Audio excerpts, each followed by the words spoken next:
Good afternoon. My name is Kevin Dauphinais. I'm a tribal member from the Spirit Lake tribe here to share my story. My story is a little unique in the sense that I did not go through the traditional treatment and start my recovery. I started on December 31st, 2014. I started my spiritual journey. I grew up on the Spirit Lake Indian Reservation, and my mom, my dad, my grandpa, my grandma were all alcoholics. And I said to myself growing up, I never want to become my father, my mom, my grandma, my uncle. As life went on, I continued to search and try to find God in many forms. Went to church. I went to a sweat lodge when I was 10 years old, and I found the strength in being able to use singing as an interest to be able to continue to search for God. There are many times that I faced the traumas that we all endure as far as being alcoholics or drug addicts, but I had a really hard time to understand the labeling, and I didn't want to go to treatment. I asked my uncle, who's a spiritual leader in our community, to assist me and to do what we call a humblecha.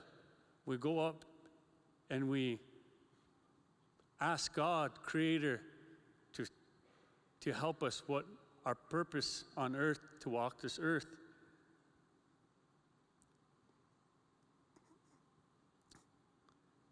When I was up there, when he took me up, they called a hill, however you want to say it, better term. So as far as our Dakota words is humblecha.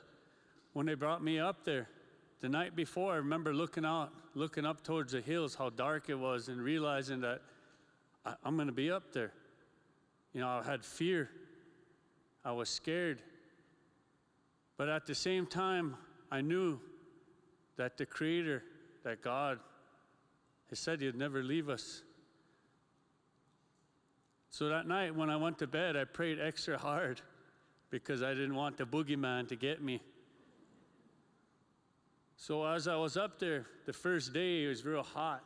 And as I laid there, I thought it was a good time kind of get a tan. So I kind of stretched out and it got real hot and burnt me pretty good. Second day, I was waiting for thunder beams, lightning, something show up, and Crazy Horse, Sitting Bull, or somebody come talk to me and tell me that this is the way my life was going to be. But on the third day, something unique really happened. As I started to pray in our Dakota language that I was taught by my grandmother, the late Sylvia Brown, she had raised me. And she taught Dakota fluently to us. But I grew up with being ashamed of our language. But on that third day, something happened. As I spoke and as I was talking to God, Creator, begging Him, the understanding why I chose to drink, because I forgive anybody that hurt me. I had forgiveness. I had compassion upon all those. However, on that third day when I said my two aunties' names, because I faced burying them as a young adolescent. When I said their Indian names, there was a power greater than thee I could feel. I'd say miles away. As that came closer, the energy I could feel. The only explanation I can probably give you real quick would be that God came with a white sheet and wiped my spirit. I fell down on my knees and I cried. For literally, it felt like 2 hours.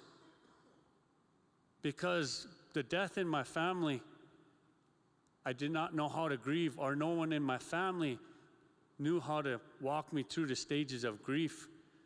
So in closing, I just want to encourage you all and say thank you to the First Lady, the Governor, for allowing me to come share a little bit of my story.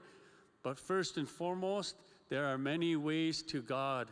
There are many ways to healing. There's not one path, as you can hear some of the stories. I sure appreciate you all for your attention, your respect, and thank you to, again, on behalf the First Lady and the Governor for allowing me to share a little bit of my story. Thank you much.